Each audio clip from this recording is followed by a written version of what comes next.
Today I'm going to be talking a bit about day-to-day feelings along the anxiety journey, as well as just life in general.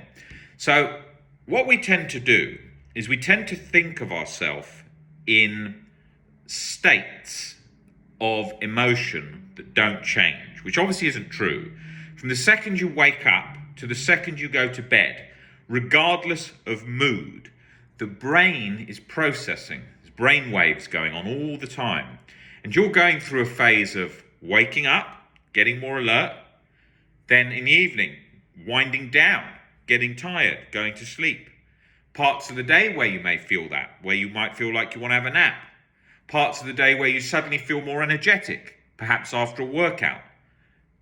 Maybe you're feeling a little bit more fatigued that day just because of something you've eaten or something that you've just, any of that baseline state when you just don't even factor in thinking.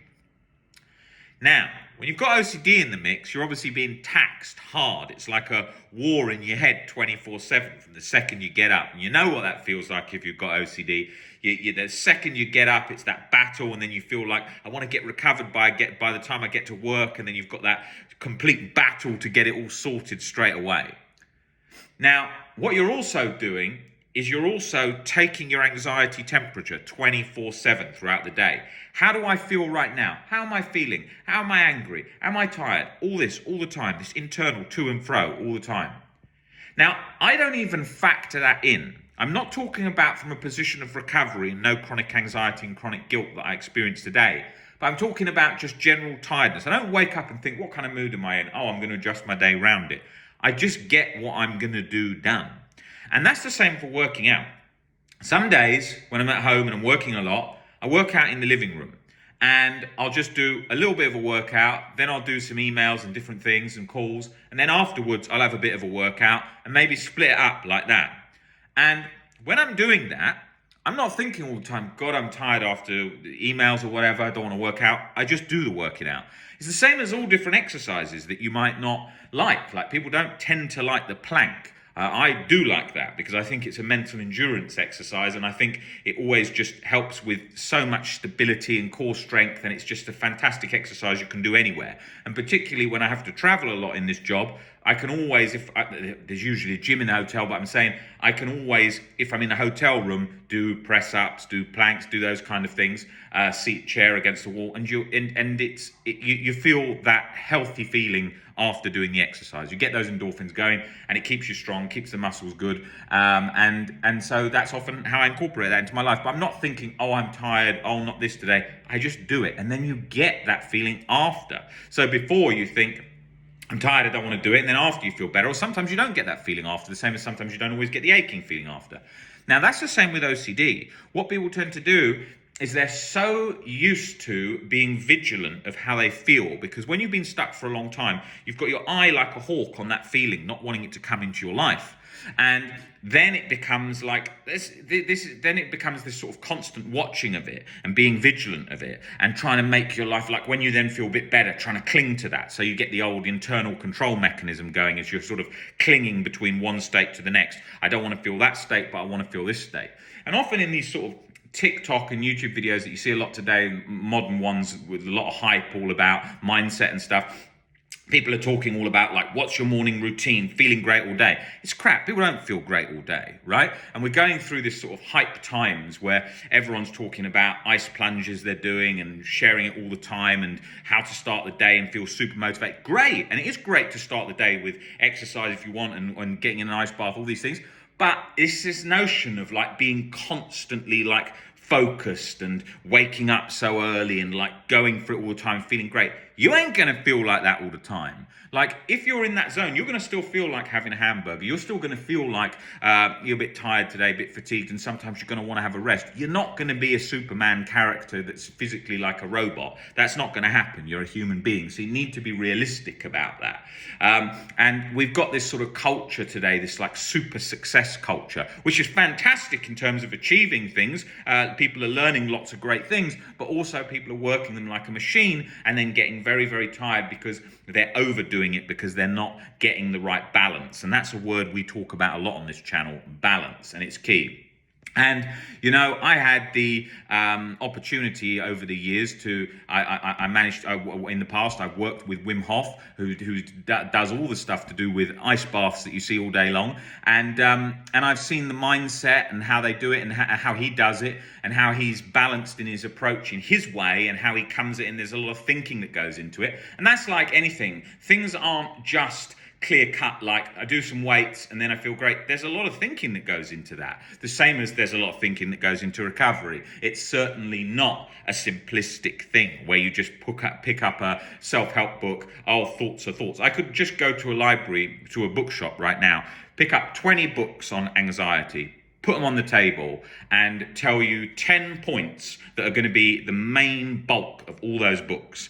And then there's going to be sort of celebrity hype in some of them. Some are going to be, oh, this is my book, but it's the same points as the other book. And they're all going to be sort of about the same. The usual stuff of like some basic mindfulness principles, and then in combination of changing perspectives, but usually in a kind of light way, often some kind of law of attraction stuff, asking the universe the secret kind of stuff, often thrown into a lot of self-help books, which will be hugely counterproductive when it comes to OCD, particularly magical thinking. Although not to, if you believe, if you like that and it helps you in any way, there's no problem in that. It only becomes a problem where the OCD is involved in that and latched in that.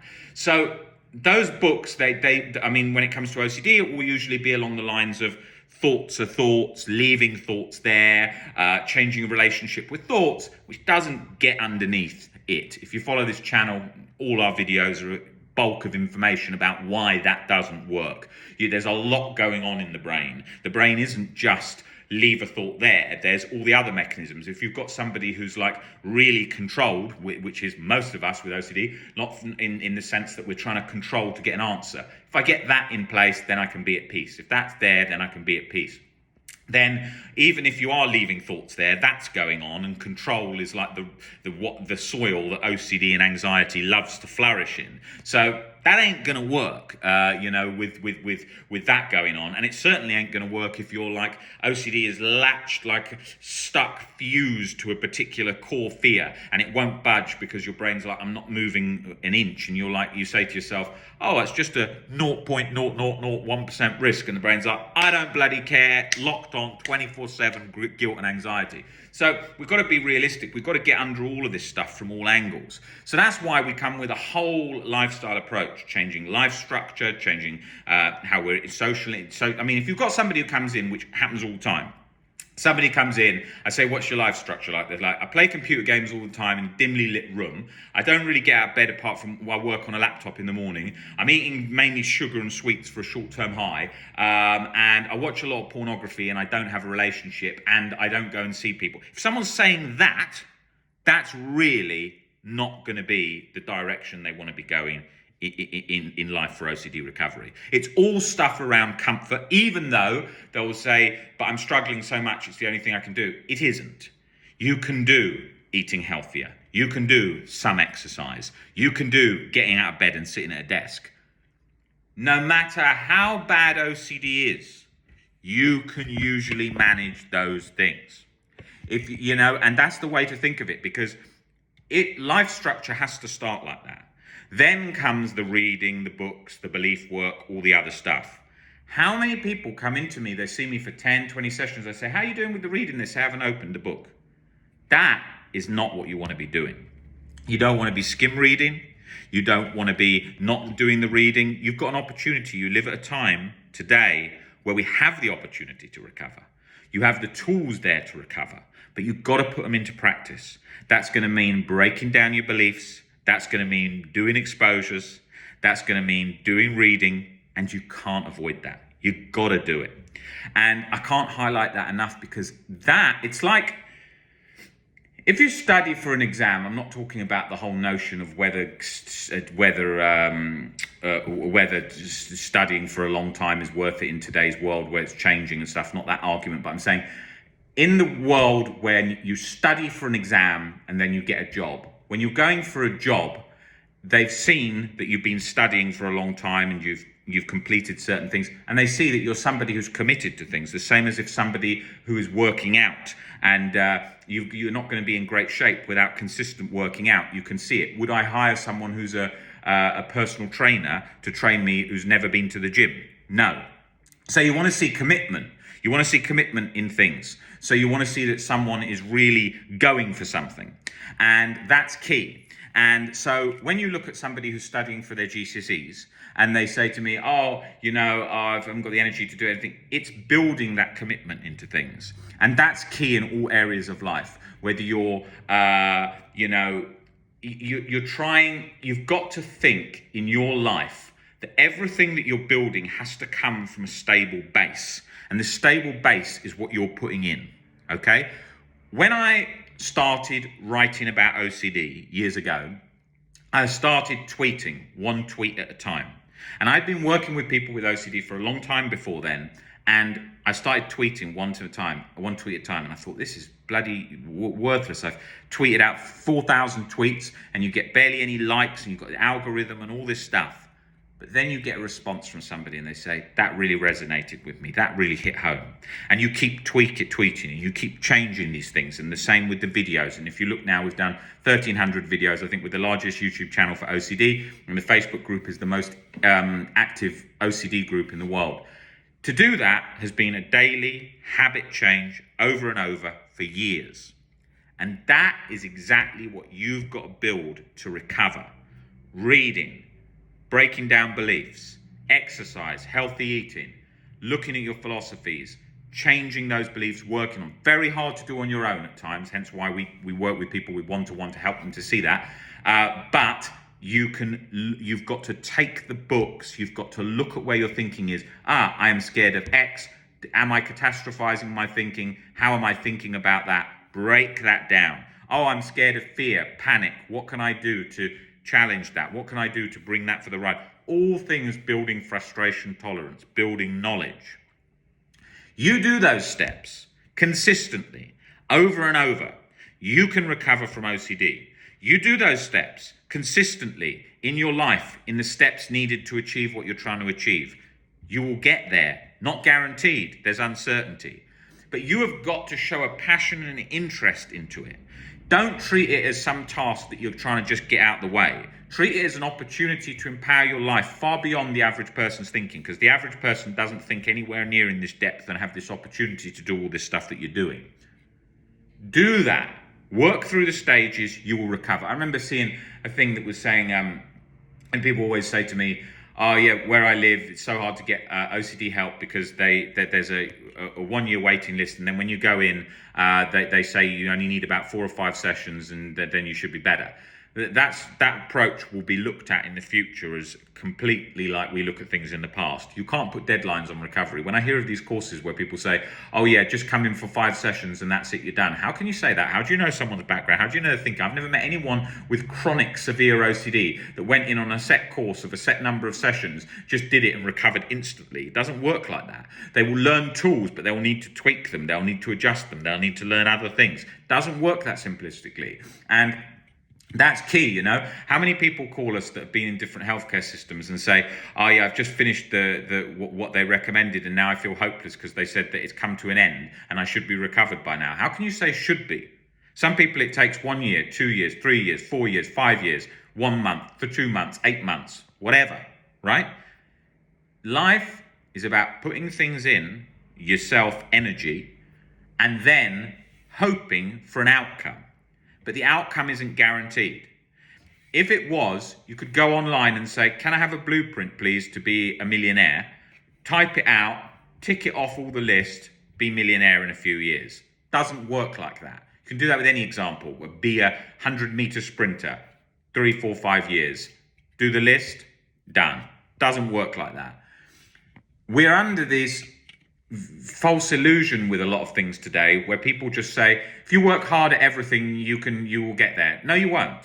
Not everyone does get where they want to with hard work. If hard work was all that was needed to be a business success, people that work 7 days a week with barely any sleep in some of the poorest parts of the world would be the wealthiest. But it's obviously not that case, because it's not just hard work. It's a combination of factors. Many of them are out of our control too. So when it comes down to OCD recovery, you've got to take the factors that are in the things that are in your hands. What things can you do to improve your chances? How important is OCD recovery to you? What's it going to bring to your life?